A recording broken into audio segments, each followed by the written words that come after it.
Assalamualaikum warahmatullahi wabarakatuh. Alhamdulillahi wa kafa. Wassalatu wassalamu ala rasulihin nabiyil mustafa wa ala alihi wa ashabihi min ahli tuqa wal wafa wasyarafa wa man tabi'ahum ila yaumidin iqtafa amma ba'd. Kaum muslimin, para mahasiswa Fakultas Syariah YIN Palangkaraya, alhamdulillah pada pagi hari ini kita bertemu dalam mata kuliah usul fikih. Yang akan kita bahas, usul fikih 1 ya, yang akan kita bahas adalah istihsan sebagai metode penetapan hukum Islam. Istihsan sebagai metode penetapan hukum Islam. Baik, sebelum kita memulai perkuliahan ini, marilah kita bersama-sama membaca basmalah. Bismillahirrahmanirrahim. Saudara sekalian, istihsan sebagai metode penetapan hukum Islam. Apa itu istihsan? Marilah kita simak bersama-sama pengertian istihsan itu. Pengertian secara bahasa, istihsan adalah timbangan dari istahsana yastahsinu istihsanan.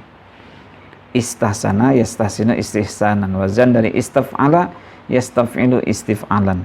Yang secara bahasa berarti menganggap adanya suatu kebaikan. Menganggap adanya suatu kebaikan pada suatu persoalan. Nah, itu namanya istihsan. Namanya istihsan. Maksudnya adalah mencari yang paling baik untuk diikuti. Setiap orang kan pasti wajar dia mencari yang terbaik. Gimana sih? Yang terbaiknya gimana? Ada suatu persoalan yang dihadapi, persoalan hukum misalnya. Nah, ini gimana nih menyelesaikan persoalan ini? Nah, kayak gitu ceritanya. Gimana menyelesaikannya? Oh, dah cari yang paling baik di antara yang baik itu seperti apa? Diperolehlah seperti itu. Nah, mencari yang terbaik itu pada dasarnya diperintahkan dalam Islam untuk melakukannya. Nanti kita lihat ada dasar-dasar ayat Al-Qur'an yang menyatakan bahwasanya mencari yang terbaik itu betul-betul diperintahkan dalam Islam. Untuk pengertian secara bahasa kira-kira bisa dipahami ya. Mencari satu kebaikan atau menganggap adanya satu kebaikan dalam satu persoalan. Nah, ini adalah pengertian istihsan secara terminologi, secara istilah. Istihsan ini ternyata memiliki beberapa pengertian, dan bahkan dari berbagai mazhab juga berbeda-beda pengertiannya. Nah, ini adalah yang pengertian pertama ini adalah pengertian yang dijadikan oleh ulama mazhab Hanafi. Yang pertama adalah meninggalkan kias jali untuk melakukan kias khafi, karena pengaruh hukum kias khafi lebih kuat daripada kias jali. Bisa dipahami ya? Meninggalkan kias jali. Apa itu kias jali? Kias jali itu adalah kias yang nyata, jali, makanya jali. Kalau orang MTQ itu kan salah jali katanya. Berarti itu maksudnya jali itu adalah betul-betul salah. Nah, maksudnya nyata. Nah, kalau kias jali berarti kias nyata. Kalau kias khafi berarti kiasnya itu samar-samar, seolah-olah melakukan kias. Nah, di sini kias jali itu justru ditinggalkan untuk melakukan kias khafi. Karena apa? Karena pengaruh hukum pada kias khafi itu lebih kuat daripada kias jali. Pengaruh hukumnya, pengaruh hukum dalam kias khafi itu lebih kuat daripada kias jali. Justru mungkin kalau dikiaskan secara jali ya, akan mendatangkan kemudaratan kepada pelaksananya. Nah, ini agak susah gimana caranya. Nah, maka hal yang seperti ini, maka ditinggalkanlah kias jali ini untuk melakukan kias khafi. Nah, itu maksud dari maksud dari pengertian dari mazhab Hanafi ini. Kira-kira bisa dipahami ya. Yang jelas kias jali ini ditinggalkan, lalu untuk melakukan kias khafi, karena pengaruh hukum pada kias khafi lebih kuat daripada pengaruh hukum di kias jali. Nah, oleh karena itu, itulah yang disebut dengan istihsan, gitu caranya. Masih bingung? Oke, kita lanjut dulu. Nanti kita insya Allah sama-sama memahaminya. Kita ambil contoh langsung. Tadi kan yang tabel sebelumnya tadi kan begini juga. kita mencari misalnya pencatatan akad nikah. Ada nggak pencatatan akad nikah dalam Al-Quran dan hadis? Sebagaimana kita bahas pada pertemuan yang lalu kan kita bicara tentang kias kan. Nah ini bicara tentang far'u. Nah, bicara tentang istihsan. Lalu kita mengkaji, ada nggak pencatatan akad nikah dalam Al-Quran dan hadis? Cari, nggak ada. Wah, berarti pencatatan akad nikah ini kita letakkan sebagai far'u, karena dia tidak diatur, tidak ditemukan dalam Al-Quran hadis terkait dengan pencatatan akad nikah. Nggak ada. Nah, tapi dalam pengkajian tadi, kata seseorang itu, saya menemukan bahwa pencatatan itu ada diperintahkan dalam Al-Quran. Yaitu, tapi pencatatannya adalah pencatatan utang piutang. Bunyinya apa? Ya ayyuhalladzina amanu idza tadayantum bidainin ila ajalin musamma faktubuh. Apabila kamu mengadakan utang piutang atau transaksi bisnis apapun namanya, faktubuh, sampai ila ajalin musamma, sampai batas waktu-waktu tertentu, maka faktubuh, harus dicatat. Nah, itu aja yang ada. Ya udah, itu jadikan sebagai dalil, sebagai asal gitu. Nah, kemudian faktubuhu itu fi'il amar. Al-aslu fil amri lil wujub. Asal hukum perintah itu adalah wajib. Maka kita letakkan sebagai wajib di sini. Walaupun di antara ulama ada menyatakan nadab, tapi kalau kita lihat kondisi zaman hari ini, nggak mungkin lagi orang yang hanya kalau tidak bercatat dalam bisnis. Berarti pencatatan dalam bisnis itu wajib hari ini. Maka pencatatan akad nikah pun juga mengikuti hukum asal dari pencatatan bisnis ini tadi, yaitu wajib juga. Kenapa? Kenapa ini wajib? Kenapa bisa kau disamakan? Karena keduanya memiliki illah yang sama. Di transaksi itu adalah akad, di pernikahan itu adalah akad juga. Sama-sama ada akad, sama-sama serah terima. Di bisnis ini serah terima barang, kalau di sini serah terima modelnya bertanggung jawab itu kepada suaminya. Serah terima. Maka ada transaksi, ada akad. Oleh karena itu maka pencatatan akad nikah wajib mengikuti hukum pencatatan bisnis karena dia juga wajib gitu. Bisa dipahami ya? Itu namanya qiyas jali gitu. Nah, kita hubungkan ke istihsan tadi. Qiyas jali yang kayak gini nih itu ditinggalkan. Karena apa? Karena pengaruh hukum yang ada pada qiyas khafi lebih kuat daripada qiyas jali. Nah, ini penjelasannya. Akad nikah memang harus dicatat gitu loh maksudnya. Akad nikah memang harus dicatat. Nah,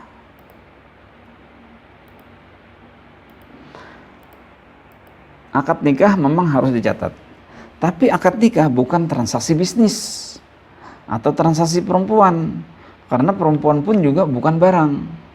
Nah, memang penting dicatat itu loh untuk melindungi haknya. Tapi dia tidak sama dengan barang. Nah, gitu ceritanya. Kalau ada walaupun itu transaksi, tapi transaksi bukan transaksi barang. Maka bagaimana menurut istihsan? Oh, kalau seperti ini tinggalkan, nggak bisa begitu. Kalau disamakan begitu. Nah, terus bagaimana hukumnya? Ya memang wajib. Pencatatan akad nikah memang wajib, tapi dia bukan seperti barang. Nah, tapi perempuan punya hak dan kewajiban yang seimbang dalam rumah tangga. Nah, inilah meninggalkan qiyas jali, lalu untuk melakukan qiyas khafi, karena pengaruh hukumnya itu lebih kuat. Bayangkan kalau misalnya di sini catat akad nikah wajib, disamakan dengan asal. Karena apa? Karena ada transaksi.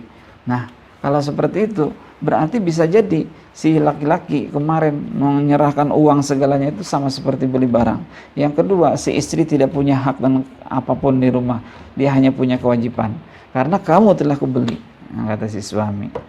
Nah, melalui kajian istihsan, maka tidak boleh seperti itu. Tinggalkan qiyas jali.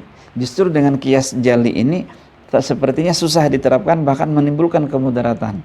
Maka kias jadi ditinggalkan untuk melakukan kias khafi. Bagaimana kias khafinya? Kias khafinya itu tidak betul-betul kias seperti ini. Catat akad nikah bisa dikiaskan ke catat transaksi bisnis, hukumnya wajib, tapi ada penapiannya, ilahnya itu ditinggalkan.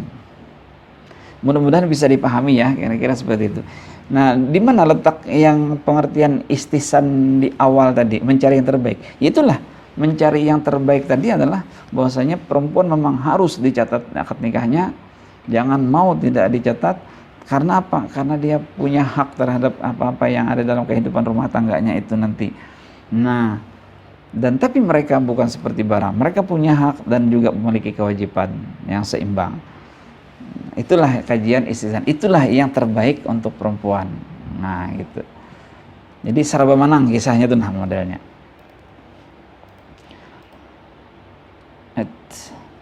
Nah, ada juga pengertian dari mazhab Hambali dan juga termasuk mazhab Maliki dan mazhab Hambali mengatakan bahwasanya mengamalkan di antara dua dalil yang lebih kuat. Mengamalkan di antara dua dalil yang lebih kuat. Ini ada dua dalil atau mungkin lebih. Dua dalil atau lebih, cari melalui pengkajian itu, misalnya melalui tarjih ya, tarjih itu mencari yang terkuat di antara dalil-dalil ini. Cari, ternyata ada satu yang lebih kuat daripada yang tiga, atau hanya ada dua, maka ada satu yang lebih kuat daripada yang satu yang lainnya. Berarti mengamalkan di antara dua dalil yang lebih kuat, atau juga memberlakukan kemaslahatan juz'i ketika berhadapan dengan ketentuan umum. Modelnya ada pengecualian. Memang hukumnya begini. Nah, misalnya kayak nanti itu ada contohnya jual beli salam misalnya. Jual beli inden, pesan barang dulu. Nah, sebenarnya secara umum itu tidak boleh beli barang sementara barangnya belum ada, malah dibayar lagi, misalnya kayak gitu. Nah, nggak boleh seperti itu. Tapi kenyataannya memang ada. Nah, maka berarti memberlakukan kemaslahatan juz'i. Apa kemaslahatan juz'inya? Kalau saya datang langsung ke sana, ke daerah sana, berapa biaya yang saya harus keluarkan? Berapa waktu yang saya harus habiskan? Nah, tapi kalau saya inden, teks, saya telepon, cukup barangnya belum saya lihat dan segalanya, di sana siap mengirimkannya, udah berapa hemat hidup, energi dan tenaga yang bisa kita ini kan, gitu kan maksudnya. Nah, itu adalah kemaslahatan juz'i. Lagian saya juga tahu barang-barang yang saya beli, mereknya segalanya tahu. Nah, apalagi juga kenalan dengan orang itu tadi, pelangganan namanya ya. Itu sudah lama, jadi tidak mungkin ada terjadi hal-hal yang negatif gitu. Nah, ini kemaslahatan juz'i ditentang, berbeda dengan kemaslahatan yang sudah diberlaku secara umum, bahwasanya ada barang, ada harga. Kira-kira bisa dipahami ya penjelasan ini, mudah-mudahan. Contoh Quran surah An-Nisa ayat 11-12 yang intinya di situ yusikumullah fi auladikum lidzakari mithlu hazzil unsayain. Bagian satu orang laki-laki sama dengan dua orang perempuan. Yusikumullah fi auladikum lidzakari mithlu hazzil unsayain. Namun karena beberapa alasan ya, tentunya juga berlandaskan dalil, bagian mereka bisa saja sama besarnya. Kok kenapa? Padahal dalam Al-Quran kok sudah dijelaskan begitu. Ya, inilah namanya kalau kita mengikuti dari pengertian-pengertian sebelumnya, khususnya dari pengertian yang kedua ini tadi, memberlakukan dalil yang lebih kuat daripada dalil yang lainnya, atau melaksanakan kemaslahatan juz'i ketika berhadapan dengan dalil yang bersifat umum. Bersifat umumnya Pak, ini memang khusus, tapi sifatnya kan untuk semua orang. Waris itu bagiannya ini sudah disebutkan, dan itu untuk berlaku secara umum. Tapi ketika kondisi-kondisi tertentu, ada alasan-alasan tertentu, maka kita bisa menggunakan menggunakan kemaslahatan juz'i, menerapkan kemaslahatan juz'i untuk ketika berhadapan dengan dalil yang telah umum berlaku. Bagian waris laki-laki dan perempuan itu bisa saja sama, karena apa kondisinya? Macam-macam. Bisa jadi si perempuan misalnya saudara yang termiskin di antara saudara-saudara yang lainnya, udahlah dikasih aja biar sama aja rata, kita nggak perlu lihat jenis kelamin segala. Atau bisa jadi cuma satu-satunya saudara perempuan dalam rumah tangga itu, maka kasihan melihat adik ini gitu. Atau bisa jadi karena misalnya si perempuan itu kakak yang tertua, yang adik-adik yang laki-laki yang lainnya itu adalah perempuan. Nah, bisa jadi juga seperti itu. Maka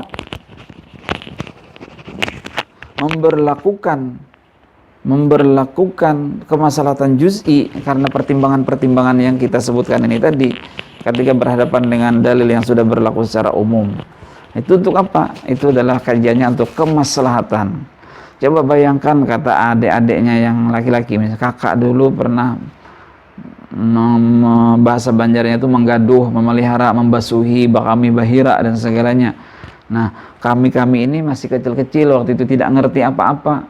Nah, ketika membagi harta warisan, udahlah kakak yang sama dengan kita. Atau bahkan mungkin mana dia sudah paling tua perempuan ini atau apa, maka biarlah kakak aja yang ambil lebih banyak daripada kami. Misalnya seperti itu. Maka dalil yang kewajiban harus memberikan berbeda laki-laki lebih banyak daripada perempuan bisa ditinggalkan. Itu berdasarkan dari istisan. Atau ada juga misalnya dalam Al-Quran itu kan wastashhidu syahidaini mir rijalikum fa illam yakuna rajulani farajulun wa imra'atani. Hadirkan saksi itu 2 orang laki-laki. Tapi kalau tidak ada 2 orang laki-laki, maka boleh 1 orang laki-laki wa imra'atani dan 2 orang perempuan. Berarti 2 orang perempuan sama dengan 1 orang laki-laki. 2 orang perempuan sama dengan 1 orang laki-laki.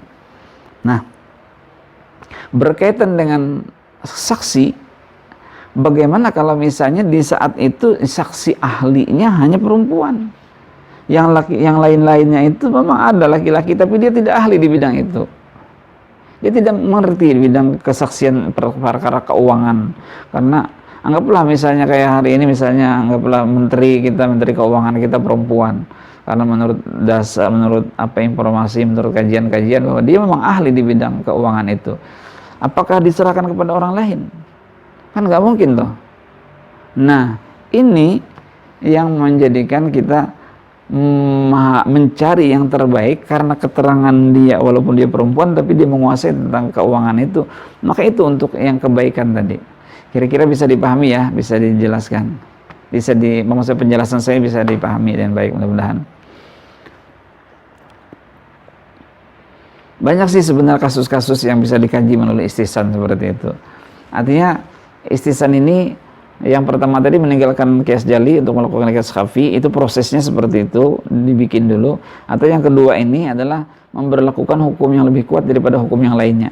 Kita merasa bahwasanya bagian yang sama rata dengan ahli waris itu ada lebih apa? Kita merasa bahwasanya itu lebih pas gitu kan, lebih tepat karena ya untuk kemaslahatan bersama. Atau mungkin juga adalah saksi tadi itu adalah yang kalau dia merupakan ahlinya, memang dialah yang kita ini kan. Maka itulah itu yang lebih kuat itu maksudnya. Dalil yang lebih kuat itu dia menguasai tadi gitu. Nah, maka kita kembali kepada pengertian, mudah-mudahan bisa dipahami lagi ya. Ini dalil contoh tadi ya, dalil contoh tadi. Surah An-Nisa 11 dengan Al-Baqarah 282. Fa illam yakuna rajulaini farajulun wa imra'atani mimman tardawna minasyuhada. Tujuan akhir dari istisan ini apa sih? Tujuan akhir dari semua ini adalah untuk kemaslahatan dan menolak kemudaratan. Itu intinya. Ngapain kita menetapkan hukum, tapi hukum itu justru terlihat susah diterapkan, tidak bisa diterapkan, atau bahkan memudaratkan, kayak gitu. Nah, melalui istisan, tujuan akhir al-ghayah, maksudnya tujuan akhirnya itu adalah untuk kemaslahatan bersama umum. Nah, ada penjelasan sanad sahih tapi mauquf. Ada hadis Rasulullah mengatakan ini adalah hadis Rasulullah tapi sanadnya sahih tapi mauquf, terhenti hanya sampai pada sahabat ya, Abdullah bin Mas'ud. Nah, tidak sampai ke Rasulullah itu. Fama ra'al muslimuna hasanan fahuwa indallahi hasanun wa ma ra'au sayyan fahuwa indallahi sayyun. Kira-kira ada yang tahu ya artinya ini? Apa saja yang dipandang oleh orang muslim itu baik, maka di sisi Allah juga baik. Apa saja yang dipandang orang muslim itu tidak baik atau jelek, maka di sisi Allah juga itu jelek. Karena apa? Karena orang muslim itu banyak yang sudah mengatakan bahwa ini adalah baik, maka insya Allah dalam pandangan Allah itu juga baik. Famara al muslimuna hasanan fa huwa indallahi hasanun. Maka kebaikan tadi itu adalah tujuan akhir dari istihsan. Dia meninggalkan ayat Al-Quran yang sudah jelas, tapi karena ada kemaslahatan juz'i, kemaslahatan yang lainnya yang dipikirkan, maka tinggalkan ayat Al-Quran itu tadi untuk melakukan hal yang lebih kuat, yang lebih pas untuk hukum itu, dan tujuannya adalah untuk kemaslahatan. Nah, bisa dipahami ya, tujuannya adalah untuk kemaslahatan. Atau misalnya saksi tadi, gitu kan. Memang Al-Quran dalam 282 Al-Baqarah tadi menyatakan bahwasanya wastashhidu syahidin, 2 orang laki-laki. Tapi ketika ada sih sebenarnya 2 orang laki-laki tapi tidak paham, yang ada 1 orang perempuan tapi dia paham, maka tujuan akhirnya adalah dengan kesaksiannya itu tadi mudah-mudahan mencapai kemaslahatan. Oke, kita lanjut. Dasar hukum metode istihsan. Banyak sekali ayat Al-Quran. Silakan Anda catat. Dalam Al-Baqarah 185, yuridullahu bikumul yusra wala yuridu bikumul usra. Allah menginginkan kemudahan dan tidak menginginkan kesulitan. Ayat ini betul adalah ayat kaitannya dengan puasa. Gitu. Kaitannya dengan puasa. Orang yang musafir atau orang yang lagi orang yang lagi sakit boleh tidak berpuasa. Karena apa? Sebenarnya Allah menginginkan kemudahan. Tapi secara zahir, secara umum ayat ini bisa kita jadikan sebagai dasar hukum istihsan. Kenapa? Karena dia berbicara tentang kemudahan. Siapa yang tidak mau mudah? Itu. Yang kedua, az-zumar, alladzina yastami'una al-qawla fayattabi'una ahsanah. Orang-orang yang diminta untuk mendengarkan suatu ucapan, maka fayattabi'una ahsanah, maka ikutilah mana yang terbaik dari ucapan-ucapan yang didengarnya tadi. Berarti mencari kebaikan adalah diperintahkan oleh Allah Subhanahu wa taala. Nah, ini kata saya yang tadi kan, padahal mencari kebaikan itu adalah diperintahkan oleh Allah Subhanahu wa taala. Az-Zumar juga mengatakan, Az-Zumar, wattabi'u ahsana ma unzila ilaikum mir rabbikum. Nah, ikutilah apa yang terbaik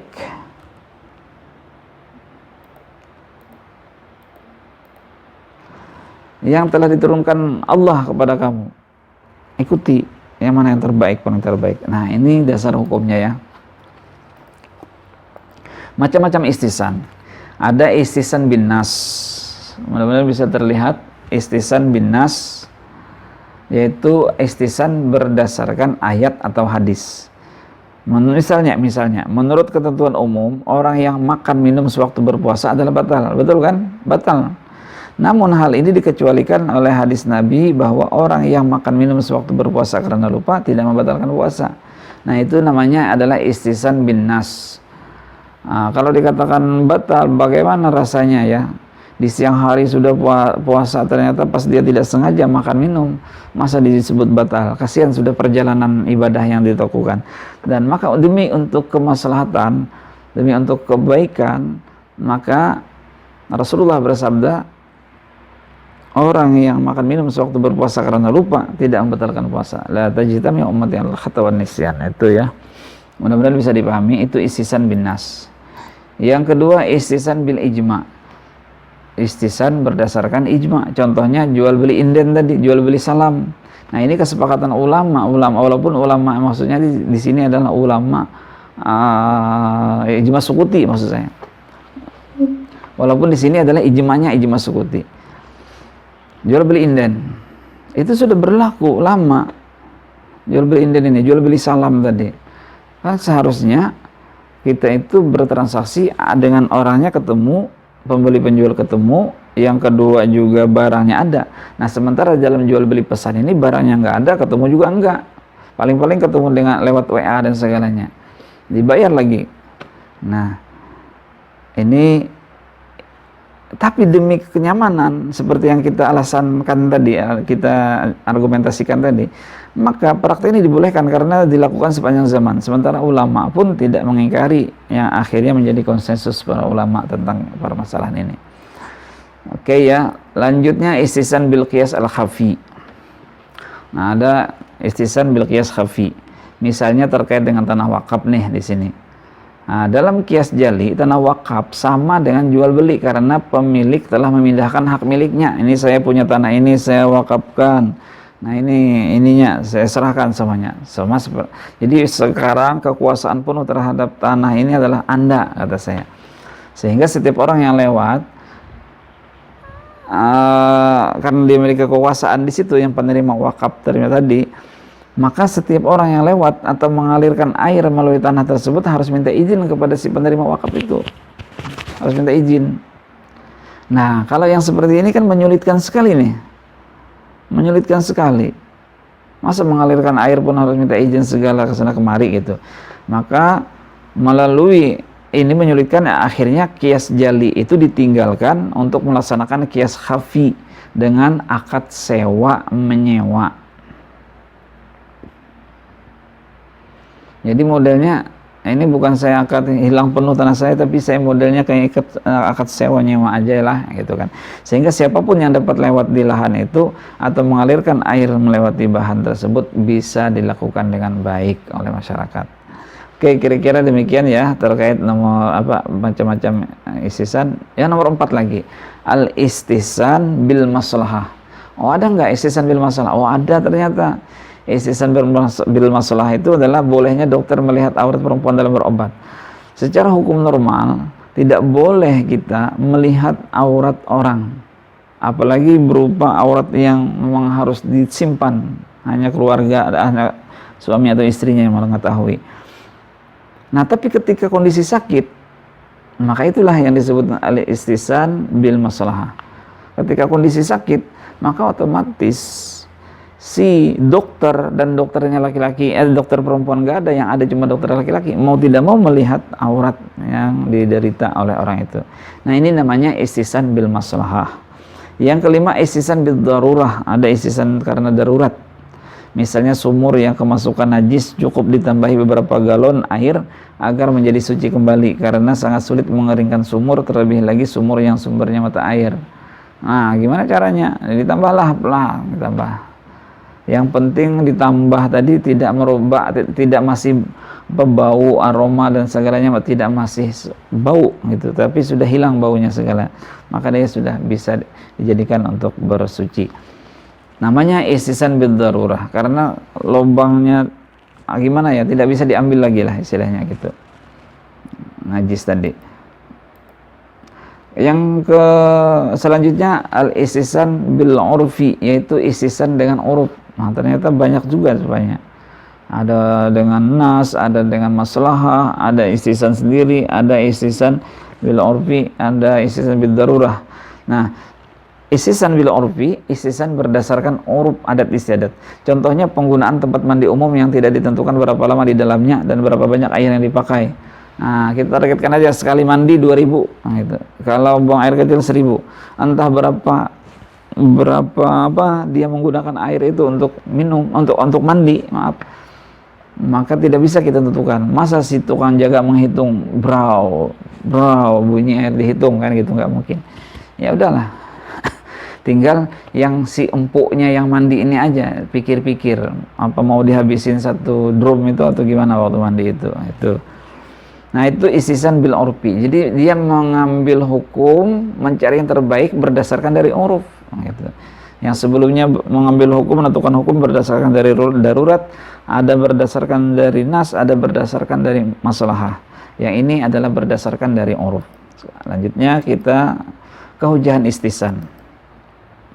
Mayoritas ulama menggunakan istihsan sebagai dalil metode untuk menjawab persoalan-persoalan hukum. Nah, pasti kita pun juga menggunakan metode itu. Imam Syafi'i sendiri memang tidak menyebutkan istihsan sebagai salah satu dalil atau metode dalam mazhabnya. Dia tidak menyatakan, tidak menetapkan, menjadikan istihsan itu sebagai dalil atau sebagai metode dalam menetapkan hukum Islam. Itu Imam Syafi'i. Tapi bukan berarti ia menolak secara mutlak. Nah, ini harus kita tuntaskan, harus kita tuntaskan. Tidak menolak secara mutlak loh. Nah, itu ada, beliau memang tidak disebutkan dalam kitab-kitab beliau tentang istihsan, tapi bukan berarti menolak. Nah, itu. Ia hanya memperketat penggunaan istihsan agar tidak digunakan untuk kepentingan individu. Nah, karena rentan ya pengertian istihsan itu mencari yang terbaik. Mencari yang terbaik seperti apa sih maksudnya? Nah, itu agak rentan. Agak rentan. Istihsan agar tidak digunakan untuk kepentingan individu, kesenangan dan hawa nafsu, serta menetapkan hukum tidak berdasarkan dalil yang kuat. Maka berarti kalau istihsan ini diputuskan, ditetapkan untuk kepentingan umat manusia yang banyak, bukan kesenangan, bukan pribadi nafsu dan segalanya, maka berarti menurut Imam Syafi'i boleh istihsan seperti itu. Nah, kayak gitulah modelnya harus kita pahami. Jadi ada orang mengatakan Imam Syafi'i menolak istihsan. Man syara'a faqad syara'a, man istahsana faqad syara'a. Man istahsana faqad syara. Oh, enggak begitulah. Jawaban kita begitu kan. Imam Syafi'i memang betul menyatakan man istahsana faqad syara, tetapi bukan mencela orang yang beristihsan, tapi mencela orang yang beristihsan karena hawa nafsu atau mencari kesenangan pribadi, gitu. Bisa dipahami ya. Nah, man istahsana faqad syara itu bagi orang yang punya niat-niat untuk menyalahi aturan. Itu yang tidak bagus. Nah, beberapa dari kalangan ulama menilai Imam Syafi'i sebenarnya juga menggunakan istihsan. Nah, Imam Syafi'i pun sebenarnya menggunakan istihsan. Banyak kalangan menilai seperti itu.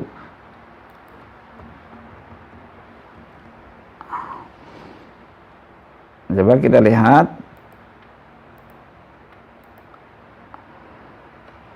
Misalnya, nah ini, hal ini dapat dilihat beberapa kali beliau menggunakan, ini kata Imam Sarakhsi ya. Imam Sarakhsi ini dari mazhab Hanafi.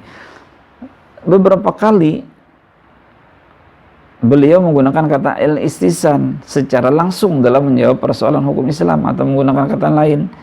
Ada secara menggunakan astahsinu, ada yang menggunakan astahibbu bidzalika. Astahibbu bidzalika kata ini Imam Syafi'i dalam menjawab persoalan. Nah, berarti kata Imam Sarakhsi menyatakan bahwasanya Imam Syafi'i sebenarnya menggunakan istihsan. Dan apa bedanya? Enggak ada bedanya antara astahibbu dengan astahsinu. Berarti menurut mereka kan Imam Syafi'i juga menerima istihsan sebagai metode penetapan hukum Islam. Kira-kira bisa dipahami mahasiswa ya, para mahasiswa. Astahsinu dengan astahibbu sama aja maksudnya gitu. Nah, tapi memang betul Imam Syafi'i menyatakan man istahsana faqad syara'a, tetapi bukan bukan untuk orang yang betul-betul serius gitu. Tapi kalau untuk orang yang hanya mencari-cari kesenangan, untuk hawa nafsu, maka itulah disebut tidak boleh. Oke, ada satu slide lagi. Nah, pendapat di atas, pendapat yang menyatakan bahwasanya Imam Syafi'i juga menggunakan istihsan, itu ada dalam kitab-kitab yang kita sebutkan di sini. Silakan Anda lihat di situ. Oke, para mahasiswa sekalian, itulah perkuliahan kita pada hari ini. Yang kita bahas tadi adalah istihsan sebagai metode penetapan hukum Islam. Cara menggunakannya, maka lihat kembali pengertian dari istihsan tadi.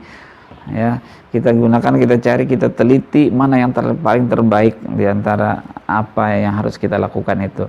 Oke, terima kasih saudara sekalian. Mohon ampun maaf atas segala kekurangan. Mudah-mudahan ada manfaatnya. Marilah kita bersama-sama baca hamdalah. Alhamdulillahirabbil alamin. Assalamualaikum warahmatullahi wabarakatuh.